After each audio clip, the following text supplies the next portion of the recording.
A direção de arte vai considerar tanto uma estética para um filme como um todo, mas ela também vai considerar quem que é o personagem, que ambiente que ele percorre, que ele está, e como que a cor, que é visual, ela pode ser trabalhada durante a narrativa e que vai trazer um sentido para aquele personagem, para aquele momento.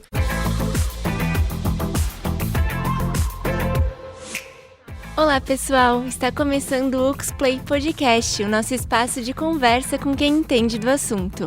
Eu sou a Alana Boff e a nossa convidada de hoje é a professora Flora Simon. A gente vai conversar um pouco sobre um assunto que muita gente gosta, tanto de assistir quanto de debater, que é o cinema. E mais especificamente, a gente vai falar sobre o uso das cores nos filmes, nas séries e todos os significados que essas cores podem trazer. Mas antes, Flora, eu queria que tu te apresentasse um pouquinho para nós, falasse da tua formação e quando foi que tu começou a se interessar por essa área do cinema e do audiovisual. Então, meu nome é Flora, sou professora aqui do curso de Produção Audiovisual e de Fotografia. Minha formação básica é fotografia, daí eu tenho especialização em cinema, mestrado em comunicação e agora eu estou no doutorado também em comunicação. Mas, assim, eu acho que o meu interesse por cinema mesmo, ele começou quando eu estava ainda na graduação de fotografia, que tinha uma disciplina chamada Fotografia para Vídeo e Cinema, e que foi ali que eu me encontrei, né? E uma outra disciplina no mesmo semestre, eu ainda lembro que era de cenografia. Então, em ambas a gente trabalhou não somente a questão das cores, né? Que a gente vai conversar hoje, mas a questão das narrativas, a questão da imagem em movimento. E aí começou minha paixão por cinema e eu fui fazer especialização, continuei no mestrado, mesmo em comunicação, sempre na linha dentro do audiovisual e no doutorado também, né? Então, e agora eu tô dando aula, né? Então, sempre para dentro do cinema. E antes disso, assim, antes da graduação, na tua adolescência, por exemplo, você se interessava bastante por isso? Sim, acho que sempre, desde pequena, assim. Dos meus pais, por exemplo, a gente assistia filmes, assim, que eram mais filmes sérios. Eu nunca gostei de filme, assim, por exemplo, muito infantil. E aí, sessão da tarde direto, né? E sempre que quando tinha oportunidade, a gente sentava, assistia os filmes. E eu acho que desde sempre, desde pequena, sempre me interessei muito pela imagem. Não sabia que eu ia fazer fotografia, aconteceu, mas acabou que dentro do cinema a fotografia acaba sendo, né, muito importante. Obviamente é a base ali do cinema, mas sim, sempre, acho que desde sempre. Eu lembro de um colega meu na graduação. Eu falava muito sobre cinema, né? A gente estava em fotografia, mas eu falava sempre sobre cinema, meus trabalhos eram direcionados para cinema. E aí ele me pediu uma vez, né? Mas tu gosta de cinema, de assistir filme, ou tu gosta de saber como é que o filme foi feito? Né? E aquela frase, assim, aquela pergunta me chamou muito a atenção. Eu pensei, bom, realmente eu gosto mais de entender como que ele é feito do que necessariamente assistir. Hoje eu assisto muito mais o making of, eu procuro saber como que ele é feito, porque é o que me interessa, né? A parte de estrutura do filme. E claro, né, conteúdo, a gente assiste e tal, mas a parte, acho que a frase, aquilo que ele me colocou, assim, me tocou. Não, realmente eu gosto de cinema, porque eu gosto de fazer cinema, né? Eu gosto de entender o cinema. Eu acho que quando a gente começa a pesquisar sobre esse assunto é tudo meio mágico, né? Quando começa a perceber que tudo é pensado para ser daquele jeito, que nada é muito aleatório, né? Tudo... Exatamente. Isso que...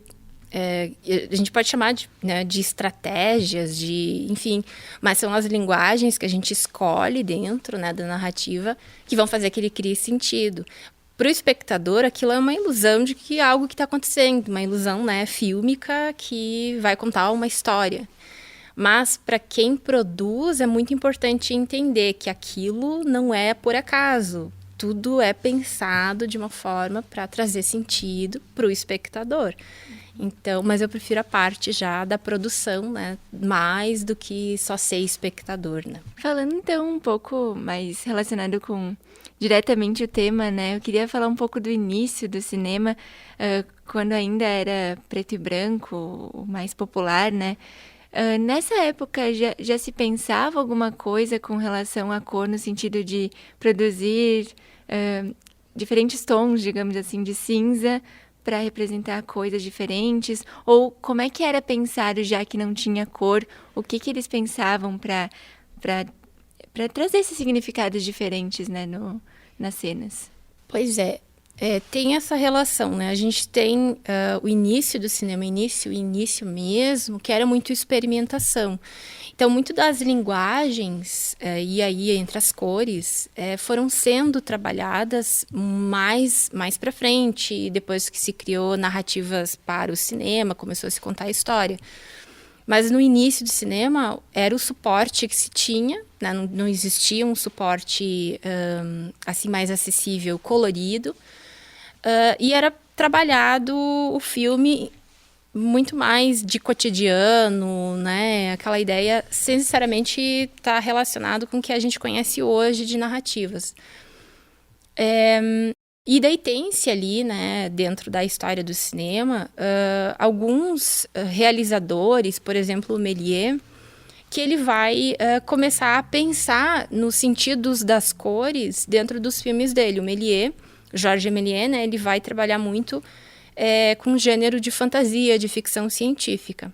E tem um filme chamado O Reino das Fadas, de 1902, 1903 mais ou menos, que eles pintam o frame. Então, como é um filme de fantasia, ele vai tentar trazer aquela ideia de fantasia para dentro do filme, para dentro da narrativa, construindo um sentido.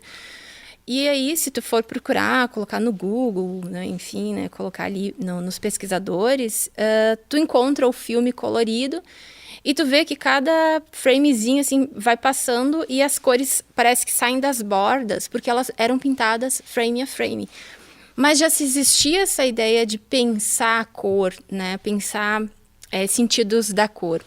Uma outra técnica muito utilizada era não lembro direito se o nome são viragens, mas na fotografia a gente utiliza bastante, que eram as viragens em sépia e viragens em azul, que eles, né, colocam o filme, o negativo dentro, o sépia, então aquela cor mais amarelada para indicar dia e o azul para indicar noite.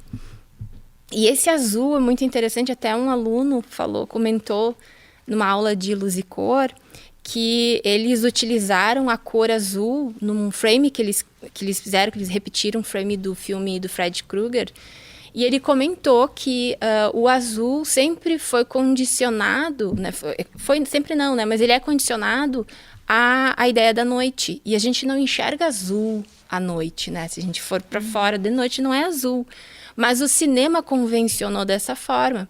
E aí isso me fez retornar a esses primeiros cinemas. Eu comentei com ele que existia essa técnica para fazer essa separação. Luz de dia, luz da noite. Uhum. E aí isso, né, hoje a gente assiste filmes que a noite é azul, como se fosse luz da lua, mas na verdade isso não existe, né? Mas no filme pra gente aquilo é real, aquilo é normal. E, enfim, né, existiram várias técnicas até se chegar a um ponto... num dos primeiros filmes coloridos, pensados para ser coloridos, que foram o Mágico de Oz, onde a gente tem o mundo da Dorothy, né, onde ela tem aquela cor mais sépia, mais relacionada ao preto e branco, que é um mundo sem fantasia. E quando ela vai, né, para Oz, é tudo colorido. E ela nunca viu daquela forma, nem nós, né? Então... tem já essa criação de sentidos. Não se inicia ali, mas tecnicamente é uma possibilidade. Marco. Exatamente, é um marco, né, para dentro do cinema cor, né, ou dos sentidos da cor. E aí hoje a gente utiliza, né, às vezes, assim, só porque a gente tem um suporte colorido, né? Então, a ideia de se pensar a cor dentro do filme, ela é bem importante. Quando eu estava pesquisando sobre isso, justamente falava que o Mágico de Oz era considerado um marco, e muita gente pensava que realmente era o primeiro filme em cores, mas na verdade tiveram outros antes, só não foram tão populares, né? Inclusive, eu trouxe aqui o primeiro filme que eles consideram... Filme não, foi uma captação de imagens, né? Do Turner, que ele estava fazendo testes, e eles consideram as primeiras imagens captadas já em cor. Esse filme, essas imagens, na verdade, foram descobertas faz pouquíssimo tempo. Foi mais de 100 anos depois que ele captou que eles realmente descobriram essas imagens, né? Eu sei que antes, em data, assim, mas dentro da fotografia também já tinha 1860 e alguma coisa. Não vou dizer exatamente que era essa data, mas em imagem em movimento, sim, né? Só que já existia antes a ideia de usar os 3 filtros coloridos, né? O vermelho, o azul e o verde, que são os filtros que a gente utiliza, né? Que são base do sistema para vídeo, para televisão, para cinema, né? Enfim. Sim. Mas isso é interessante, como tu colocou, né? Parece que, às vezes, na história a gente tem que datar sempre. É aqui que começou e não existia antes, mas isso sempre é pensado de certas formas e atualizado até chegar a um certo ponto que se naturaliza e se torna mais comum, né, de se utilizar. E quando começou a se popularizar, né, mesmo o uso das cores no cinema, como é que foi a reação dos espectadores e dos próprios produtores? Assim, a cor foi uma coisa bem recebida de cara ou tinha um certo preconceito ainda com isso? Eu não sei te dizer, assim, em relação aos espectadores, mas a ideia da cor, assim como o som, por exemplo, que não existia, com certeza deve ter gerado certas confusões, assim, bem entre aspas, né? Até se acostumar com a ideia da cor. Eu posso falar, assim, mais relacionado à própria fotografia, né? O fotojornalismo, por exemplo, sempre foi muito mais preto e branco do que colorido. Imagina quando começa a cor dentro de uma estética mais séria, né? Por exemplo, né, no caso do fotojornalismo, e a cor, ela tira aquela ideia de seriedade, né? De algo que a gente realmente está acostumado a entender ela por uma tal imagem. O cinema deve ter passado por esse mesmo processo. Mas eu, assim, se for fazer uma relação entre fotografia e imagem em movimento, o cinema, ele parece que consegue trazer essa relação de ilusão, de contar uma história, de te prender naquilo, de fazer sentido, mais do que se tu olhar uma imagem. Então, se a reação é positiva ou se a reação é negativa, provavelmente foi muito mais positiva dentro das narrativas, porque a partir dali começou a se utilizar muito o filme, o negativo, o colorido, né? Se traz sentido, talvez os sentidos que a gente tem hoje dentro do cinema, por ele já ser de um suporte cor, naquela época ainda não estavam assim tão desenvolvidos, né? Eles iniciam de uma certa forma, mas eles vão se desenvolvendo mais.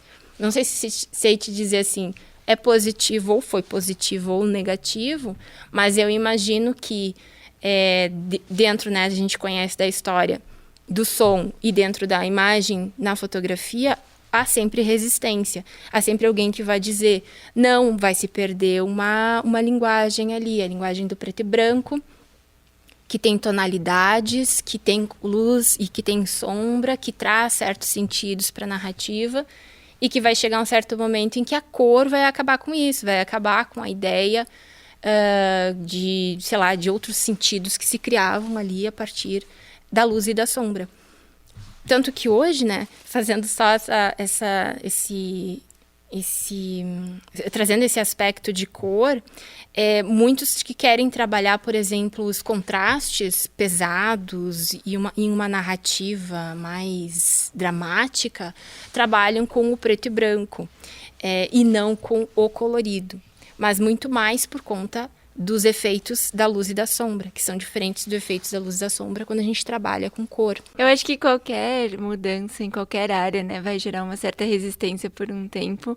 E é engraçado que depois aquilo se populariza e depois de um tempo aquilo também volta com um certo saudosismo. Pessoas começam a usar de uma outra forma, justamente isso que tu falou, porque percebem que, querendo ou não, essas mudanças elas têm muitos pontos positivos, mas algumas coisas vão se perdendo, né?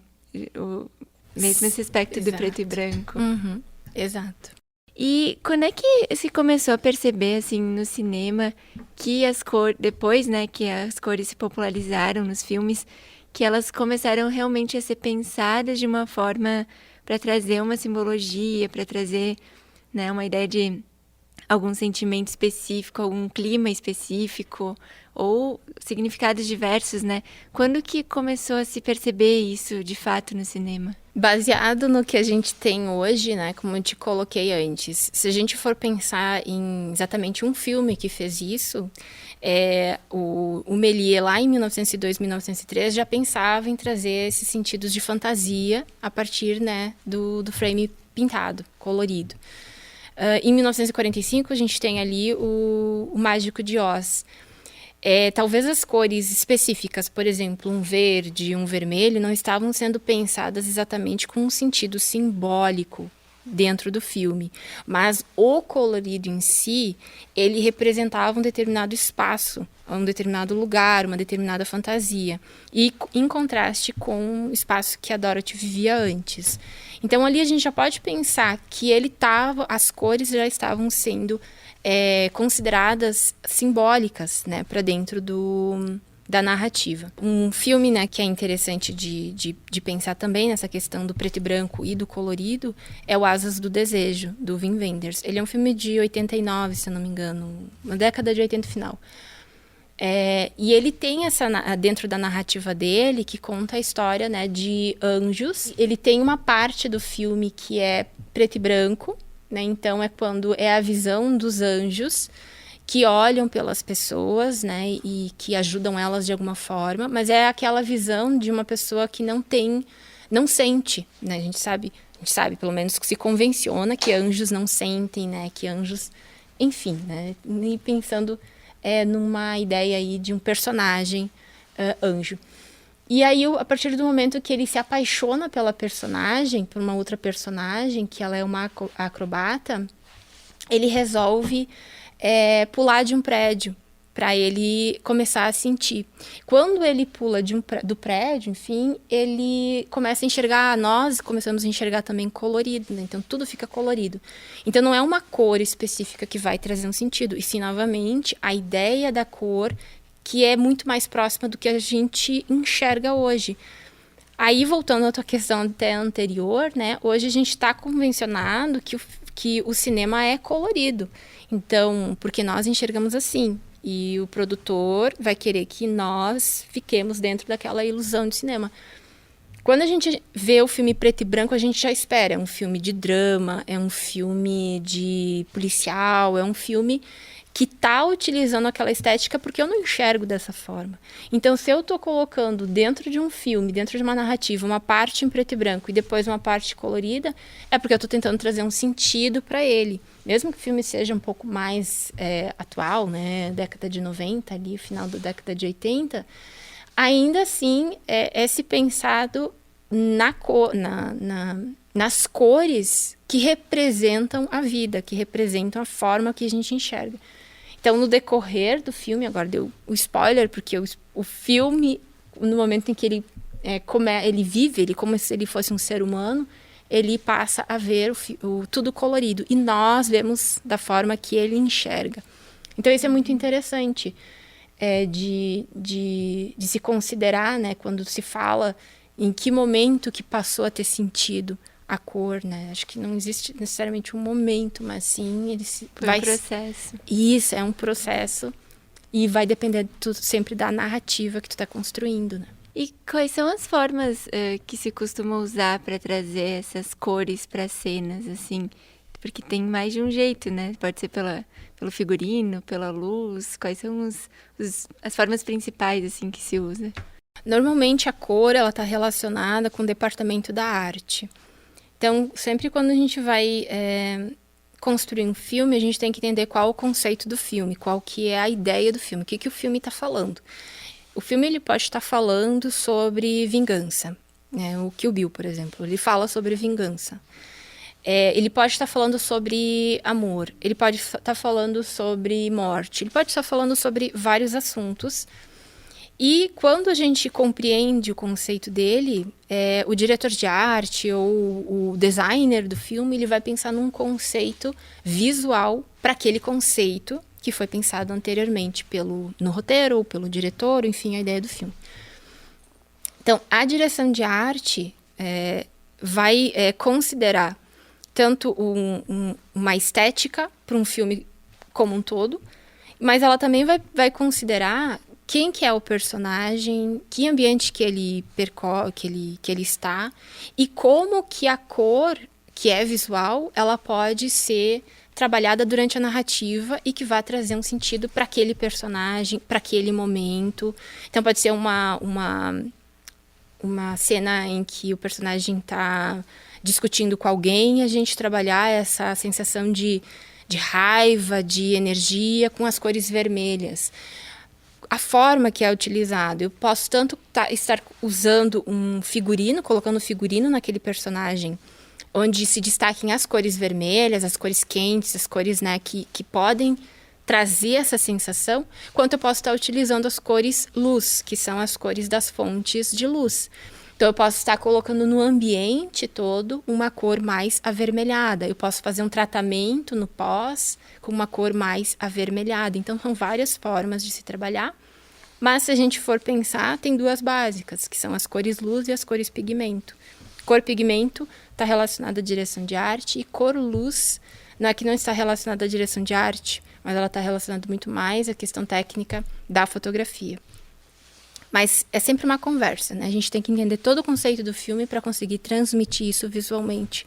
E o espectador tem que sentir isso também, né? Porque também, dependendo da mistura, eu acho, né? Se eu ponho um figurino vermelho com uma cor X, pode passar mais a ideia de uma raiva, ou com uma cor Y, mais uma ideia de uma cena romântica. Exato. As cores nunca têm o mesmo sentido. E assim, mesmo que eu me esforce muito para que aquela cor vermelha tenha um sentido de amor dentro da minha cena, pode ser que um espectador não tenha entendido dessa forma, porque ele vai interpretar também da forma que ele está relacionado com a vida, com aquela cena, com o que ele já conhece, com a bagagem cultural dele. Então, as cores, o vermelho pode ser tratado de várias formas dentro da narrativa. Ele pode tanto estar significando raiva, quanto amor, quanto destacando o personagem também pela sua personalidade. Enfim, ele pode estar sendo modificado de várias e várias formas. Não se trabalha sozinha, se trabalha dentro de um conjunto de linguagens que vão ajudar também o espectador a entender por que aquela cor está sendo usada naquele momento. Uma dúvida que eu sempre tive, assim, quem pensa essa questão das cores, normalmente estou falando de diretor de arte, mas o diretor do filme em si, o diretor geral, assim, ele também tem diretores que também pensam essa questão da cor? Sim, os alunos, o pessoal, né, que a gente conversa, enfim, eles sempre perguntam justamente isso. Por quê? Quem tá no comando? Né? A gente tem uma disciplina chamada direção e dramaturgia. Lá a gente vê a visão do diretor. Aí a gente vai para a cinematografia. E a gente lá vê a visão do diretor de foto. Aí em direção de arte, a direção de arte. Aí parece que cada um pensa de formas independentes. Mas na verdade não. No Brasil, a gente tem um cinema que está muito voltado ao cinema autoral, né? Muito mais porque a gente não tem grandes produtoras. O cinema hollywoodiano tem as grandes produtoras. E quem vai pensar em toda essa questão de ser tanto visual quanto comercial é a produtora. Mas é sempre um conjunto de conversas. o diretor tem uma ideia, ele é a cabeça ali, ele vai pensar, ele pode, né, dizer assim para mim, ó, eu preciso que nessa cena seja transmitida tal sensação. O diretor de arte, ele vai considerar o que o diretor está falando. Ele não pode chegar lá e inventar uma coisa que veio da cabeça dele. Pode ser até que o diretor aceite, isso depende muito de cada um. Mas é sempre uma conversa. Tem a ideia geral, tem a ideia do filme. Essa ideia do filme é conversada entre os departamentos, direção de arte, direção de fotografia. E aí vão ser pensados aí, em cada departamento, como que eu vou transmitir isso, mas sempre coerente com a ideia geral. Então, eu posso ser diretora de arte e chegar para o diretor e dizer, ó, tu disse que o personagem é tal, ele vai ter tal uma evolução tal na narrativa, então a gente pode utilizar tais cores para mostrar essa evolução na narrativa desse personagem. O diretor pode dizer, não, eu acho que não, eu acho que a gente não precisa, a gente vai usar outras cores, porque eu não quero que o personagem transmita isso, eu quero que aquele personagem transmita tal. Então tá, vamos repensar toda a questão do figurino. É sempre uma conversa. E tem a pós-produção também que trabalha isso, né? Eu até nem sabia, até pouco tempo, que existia uma profissão de colorista. E eu até vi umas imagens comparativas, assim, de antes de ser tratado e depois, como eles conseguem acentuar determinadas cores, né? Conforme o que se quer passar. Isso assim, o colorista... parece assim que é uma coisa da era digital, algo da era digital, né, que isso existe hoje. Mas, na verdade, quando a gente tinha a película fílmica, tinha um laboratorista que fazia a mesma função, de que era deixar parelha o filme. E aí o diretor de fotografia tinha que estar junto, porque os dois tinham que ver essa questão da coerência visual, né, entre imagens. E se a gente for pensar antes, as pinturas dos filmes, ou mesmo as viragens dos filmes, né, para colorizar o filme, também existia o colorista. Só que ele está muito relacionado à questão da edição digital, da edição não linear. Mas sim, existe e faz uma diferença enorme, enorme. Ele pode ressaltar algumas coisas, ele pode colocar cores novas também, né, modificar as cores na pós-produção e, né, enfim, né, Sim. Outra forma de pensar a cor, né. Voltando à questão ali do diretor, existem diretores que têm, assim, o uso de determinada cor como assinatura, assim, tu vê que esse diretor, ele gosta muito de usar essa cor em quase todos os filmes, ou não tem isso? Eu tenho o Almodóvar, o Pedro Almodóvar. Ele tem... a maioria das pesquisas que tu vai buscar sobre ele falam da cor vermelha, né? Que é a cor da intensidade, a cor do amor, a cor da violência, do perigo. Pode ser, novamente, né? Tem vários sentidos. Talvez dá para se pensar assim no Almodóvar, mas eu não diria que é uma assinatura dele. Talvez a narrativa, os personagens sejam uma assinatura dele, né? Tem um filme, não sei se também se a gente pode considerar, agora eu não consigo me lembrar assim, um diretor que tenha assim, uma cor específica. Tem um filme chamado Gritos e Sussurros, que é do Bergman, né, do Ingmar Bergman. Da década de 70 para 80. É um filme, se eu não me engano, um dos primeiros filmes coloridos dele. E ele, de cara, já utilizou ali toda a direção de arte para trabalhar sensações de sentimentos dos personagens. Então, todo o espaço ele é vermelho. Então, todo o cenário, né, todas as paredes, tudo que puder, assim, cortinas, enfim, é um espaço vermelho. Muitas vezes elas estão utilizando a cor branca, né? As irmãs estão utilizando a cor branca. E depois que uma das irmãs, que é quem elas vão cuidar, enfim, morre, a cor preta. O que é mais interessante nesse caso é pensar como a cor vermelha, principalmente, ela vai sendo modificada, não dentro do cenário, mas ela vai modificando as sensações que a gente vai tendo dos personagens. Então, ela está muito relacionada, por exemplo, à raiva ela está muito relacionada a tudo que existe dentro dessa casa, das tristezas das personagens, mas principalmente a raiva, né? Aquela coisa que a gente não põe para fora, então elas estão presas ali dentro. Elas estão relacionadas à luxúria, muitas vezes. Então, em momentos... E a gente vê nas cenas que isso está fazendo sentido, né? Então, elas com camisolas, enfim. Então, a cor fica mais quente também, mais avermelhada. Elas podem muito bem significar, trazer um sentido de amor, desse relacionamento não necessariamente fraterno, porque elas têm uma briga, assim, né? Mágoas entre elas, com a mãe delas, enfim. Mas entre a pessoa, a personagem que está doente e a quem cuida dela, né? Que tem um amor muito grande por ela também. Então, enfim, a cor ela não muda de tonalidade, não muda nada, mas ela vai se modificando. Sendo um dos primeiros filmes do Bergman que é colorido, eu acho que pode ser um marco também. Tem uma pesquisa, eu fiz a orientação dessa pesquisa de um TCC do Yuri, que ficou muito interessante porque ele vai buscar justamente todo um histórico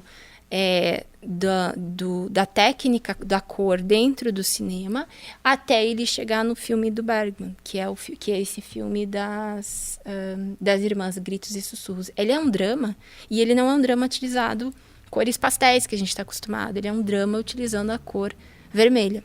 Que é uma coisa bem óbvia, assim, que ele pensou, porque às vezes é muito sutil, né? Às vezes só quem é realmente conhecedor do assunto vai perceber que, ele tá usando essa cor nesse personagem por causa disso. Mas nesse filme, eu não cheguei a assistir ele, mas pelas imagens, assim, dá pra ver que qualquer pessoa que olha percebe, não... Essas cores estão aí por algum motivo, né? Exato, né? Quem que vai pintar as paredes de todas as paredes carpetes? Tudo vermelho, né? Então, claro, tem motivo. Sim. Motivo de usar os contrastes de branco, né? Os contrastes. Mas é assim, basicamente, é vermelho, preto e branco. A gente enxerga isso no filme. É muito legal. Muito, muito bom de assistir. É um drama super pesado, assim. Mas as cores ajudam a gente a entender a história. Essa questão do vermelho, ele aparece em muitos filmes, né? O vermelho é uma cor bem, bem marcante. Inclusive, queria comentar aqui sobre esse livro que eu estava lendo, que ele foi escrito por uma professora universitária que se chama Patty Bellantoni. E o título do livro é Se tem roxo, alguém vai morrer. E ela fala, então, sobre as cores, os diferentes significados que elas podem carregar e traz alguns exemplos de alguns filmes para falar um pouco, né, desses diferentes significados. E bem no início do livro, ela fala de um experimento que ela fez com os alunos dela por vários anos, que isso ajudou muito nos estudos dela de cores. Um trabalho, na verdade, que eles tinham que... em uma determinada aula, cada grupo tinha uma cor e eles tinham que trazer coisas que representassem aquela cor. Não só objetos, mas outras coisas. Qual é a música que te lembra o vermelho? Qual é o gosto que te lembra o vermelho? Uhum. E ela foi percebendo, porque ela fez isso por muitos anos, que algumas coisas se repetiam. Então, que não era...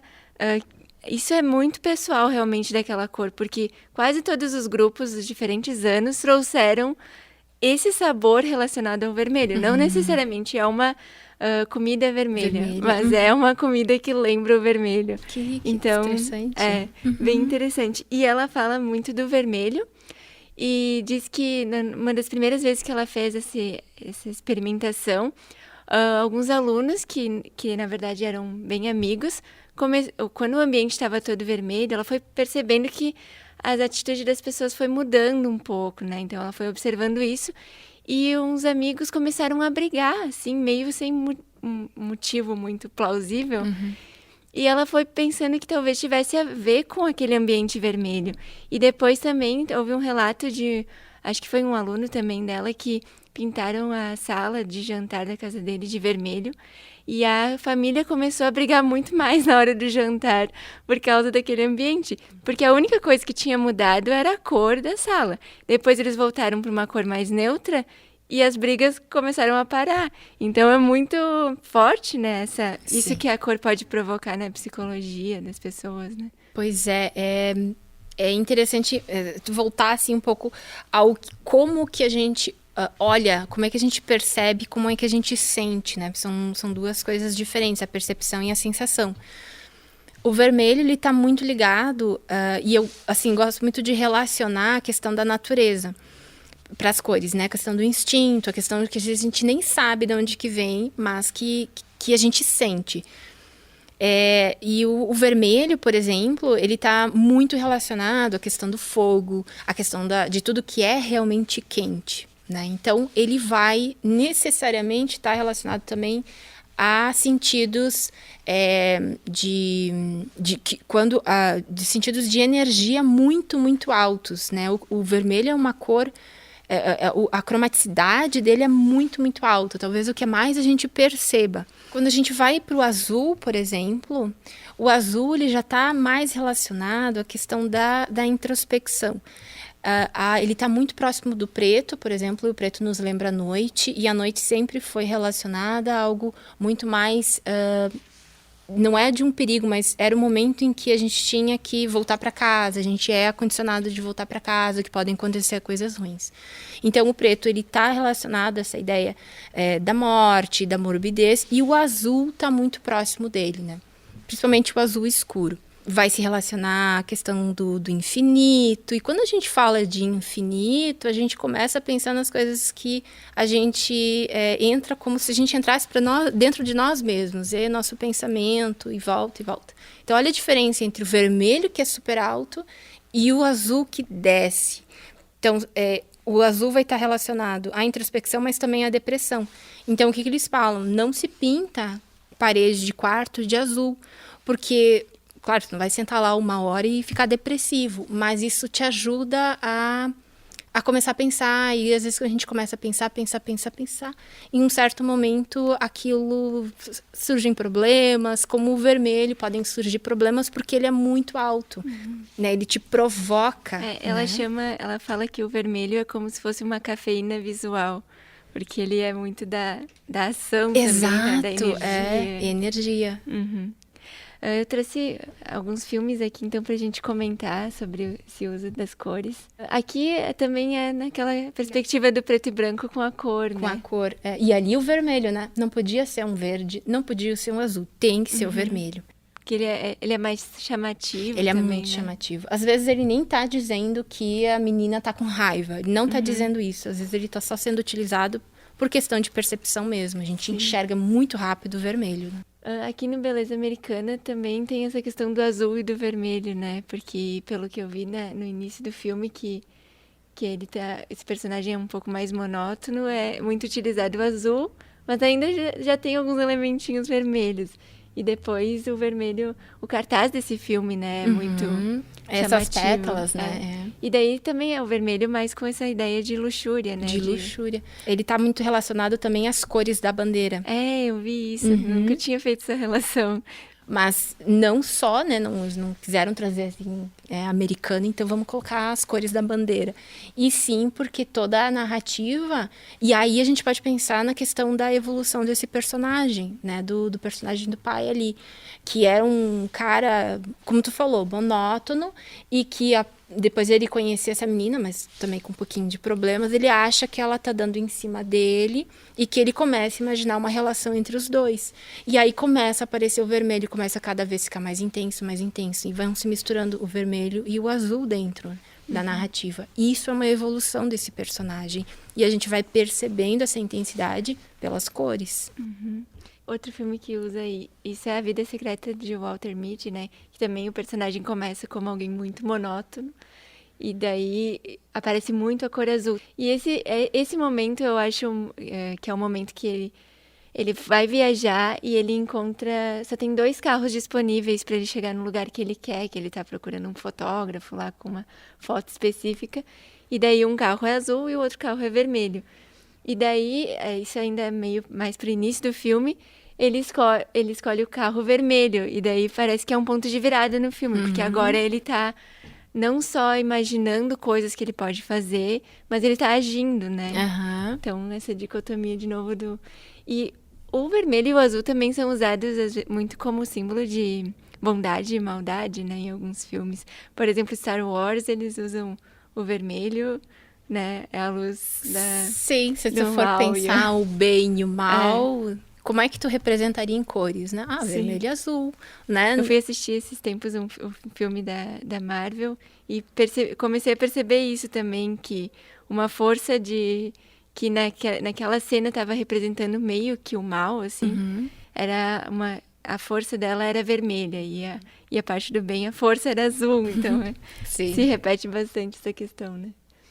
E aqui o conto da Aya, que isso também é muito usado nos figurinos, né? Não sei se tu quer comentar um pouquinho. Sim, aqui, novamente, a gente tem, né, a questão do vermelho. Bom, essa série, ela tem uma relação com as cores, com a direção de arte, assim, muito potente, né? É o que mais a gente percebe. Mas, assim, dentro do que significa cada um, cada personagem ou cada grupo de personagens tem uma cor específica que identifica elas dentro da narrativa. Então, a principal ali é a Aya. A própria figurinista, ela fala, né, que a ideia da cor vermelha, da capa vermelha, é justamente representar a ideia da vida, né? Elas são as únicas que podem ter filhos, tanto por isso que elas são capturadas, né? Elas são levadas para as casas e são forçadas a ter filhos com os homens lá, né? Enfim, os generais. Então, o vermelho, ela é a ideia da vida, né, que essa aia pode dar. As esposas, no caso, elas usam o verde. O verde tem uma relação entre o azul e o vermelho, e uma relação de médio, como se ele fosse não vibra tanto quanto o vermelho, e ele não é tão baixo quanto o azul. Então, ele tem uma relação muito grande com a liberdade, com o equilíbrio, né, com a ideia da natureza. Então, a gente... dentro de um espaço verde a gente se sente bem, Mas é um verde meio azulado ainda, né? É um verde puxado para um ciano, aquele azul piscina que o pessoal fala que é o ciano, que é a mistura dos dois.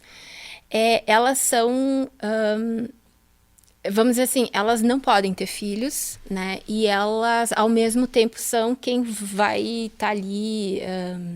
Não digo assim cuidando, mas elas vão estar ali acima das aias, ou elas são as patroas, vamos dizer assim, das aias. Mas eu acho essa relação muito mais do verde, porque ela não tem uma ação dentro. Ela só recebe aquilo. Ela é uma esposa mesmo, considerada uma mulher esposa, que não pode fazer absolutamente nada. Quem vai ter filho é uma outra mulher que vai ter relações com o marido dela. Então, ela é uma pessoa que está ali. Apesar da personagem, tem uma evolução também dentro, né? E vai se modificando. Também tem, pelo que eu li, uma relação com essa coisa meio azulada do conservadorismo, né? E até comecei a pensar que normalmente os partidos políticos, quando é um partido mais conservador, eles usam cores mais azuis, né? Mais frias. E os partidos mais de esquerda são cores quentes, como o vermelho. Exatamente porque a esquerda é revolução. A revolução, ela precisa dessas cores vibrantes. O Partido Comunista, ele tem, né, as cores branco e o vermelho, justamente porque a ideia, né, da revolução é energia. E os partidos conservadores, sim, para se manter sempre naquele mesmo, né, para te não ter aquela ideia de revolução, tá? Mantém-se ali. E a terceira imagem do meio são as tias. É muito legal também a figurinista comentando, né, sobre de onde que ela retirou o estilo, né, o figurino mesmo das tias, que eles chamam, que é dos soldados nazistas. Então, todo o corte que ela fez foi relacionado aos soldados nazistas. E a cor marrom, ela também está muito relacionada à sujeira, à ideia da terra, né? Não só de vida, mas de terra mesmo, de algo que também não tem necessariamente uma cor que vibra, uma cor que desce, nem equilibra. Ela é uma cor ali que... meio rígida também. Exatamente, meio rígida. Não tem energia nenhuma, mas tem aquela... ela te prende ali, ela prende a personagem. Que no caso as também. tias na série, elas meio que são domesticadoras das aias, exato, né? Elas têm... Elas são as que vão ensinar as aias a serem aias. Ensinar não, né? Elas torturam, fazem de tudo para que elas sejam É engraçado que essas tias, em certo grau, elas me lembram um pouco freiras, né, na série, assim, tipo... Freiras, vamos dizer, muito rígidas, porque elas também, como a série é muito ligada a essa questão religiosa, né, nesse mundo distópico em que uma religião muito conservadora tomou o poder, então elas são a representantes maiores, assim, dessa igreja. E normalmente as freiras que a gente vê, né, são preto e branco, né, as cores mais usadas no nosso mundo. E ali ela escolheu um marrom, que é outra cor e carrega outros significados, né. É interessante de pensar.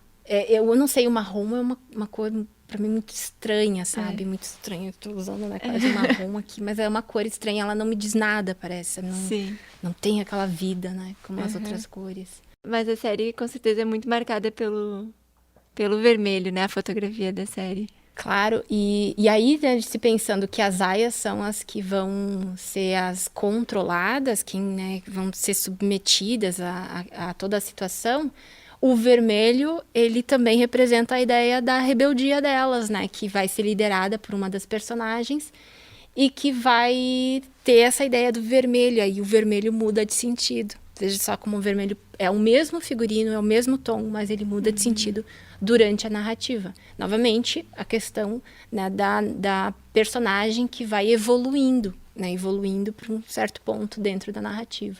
E essa questão da uniformização também, do uso de uniformes com cores específicas para, vamos chamar assim, de castas específicas, né? Isso é uma coisa que se repete também. Eu até escrevi um artigo um tempo atrás sobre aquele livro Admirável Mundo Novo, e que tem também uma distopia e tem essas diferentes castas, né, nessa sociedade. E tem cada casta também tem uma cor que representa aquela casta. E tem uma personagem, que é a Lenina, que ela é de uma casta e ela não usa as cores daquela casta. E daí a nossa análise foi em cima disso, né? Por que ela não... Porque é uma coisa muito sutil dentro do livro. E tu tem que prestar muita atenção para perceber que ela não usa aquela cor. Sim. E por que ela não usa, né? E daí a gente fez uma análise com relação a isso. E é uma sociedade muito artificial. E ela usa o verde, que é uma cor muito relacionada com a natureza. E apesar dela estar bem inserida nessa sociedade, ela se relaciona em determinado momento com uma pessoa de fora, que tem mais a ver com natureza, né? Então, parece que tem uma relação ali muito sutil, mas resistente. Exato. Aqui também, de novo, azul. Aqui é mais como luz, né, também. Isso é o tratamento que a gente tinha conversado, né, antes, na colorização. Essa cena aqui é do Harry Potter, bem dramática, né, e ela traz muito essa cor. É o momento em que o professor encontra a mãe do Harry morta, né? E ele tá muito triste, ele tá chorando. Então, toda a imagem, o momento da cena nos passa isso. Mas para ressaltar essa questão de tristeza mesmo, aí eles colorizam, pode ser na pós-produção, isso pode ser feito colocando, por exemplo, na hora na frente da fonte de luz, uma cor, né? Para que ela fique azulada, mas normalmente se garante fazendo isso na pós-produção hoje, né? Principalmente pelos facilidades, né? Da edição. E aí vai criar essa paleta de cores, né? Que essas cores que são vamos dizer assim, contínuas para essa cena. Existem as paletas de cores que são contínuas para o filme inteiro, né? Então depende muito. São paletas que vão do azul mais clarinho a um azul mais forte, vão se modificando também, mas sempre cores parecidas, né? Adjacentes dentro do círculo cromático. Isso também é interessante observar, né? Que alguns filmes eles trabalham muito com essas cores em cenas e outros é a mesma paleta, tipo Amélie Poulain, né? É a mesma paleta meio que pro filme todo. Exato. Né? O Amélie Poulain é um ótimo exemplo também, né? Pra gente pensar na questão do verde e do vermelho. Tinha comentado, a vida da Amélie Poulain, ela é muito parada, né? Ela só espera as coisas acontecer.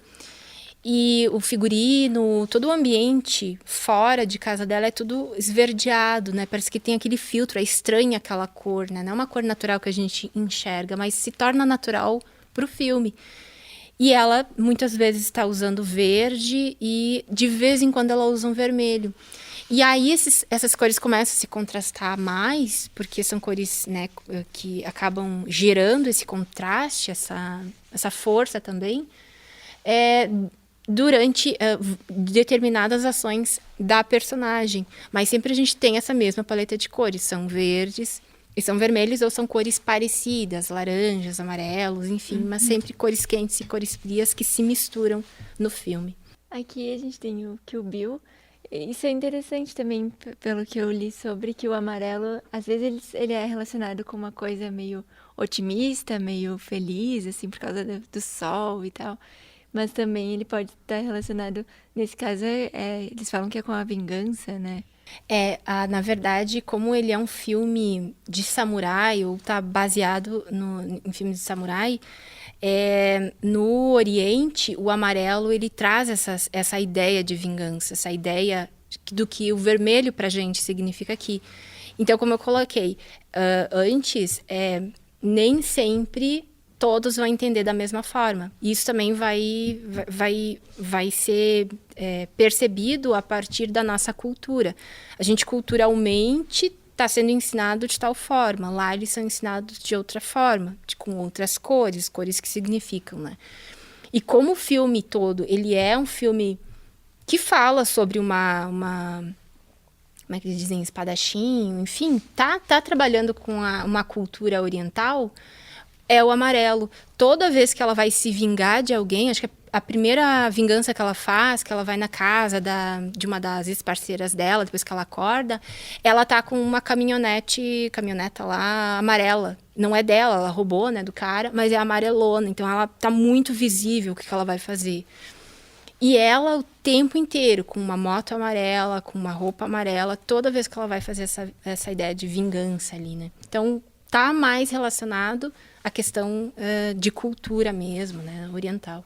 Aqui eu trouxe o Poderoso Chefão por causa dessa questão da luz meio alaranjada, que é interessante porque é um filme que, né, também fala de certa violência, vingança, mas ele também fala de família, e daí esses ambientes internos ali, parece que essa luz quer trazer essa coisa Aconchego. Do aconchego da família, só que ao mesmo tempo tem esse contraste com o preto, né? Uhum. Então não é um aconchego total, assim, é uma coisa... Todo mundo tem medo, né, do chefão ali, da família, né? Então, filhos, parentes, seja quem for, a ideia é manter isso. Então, a gente está falando de família, a gente está falando de um patriarcado, do que a gente está falando no filme, né?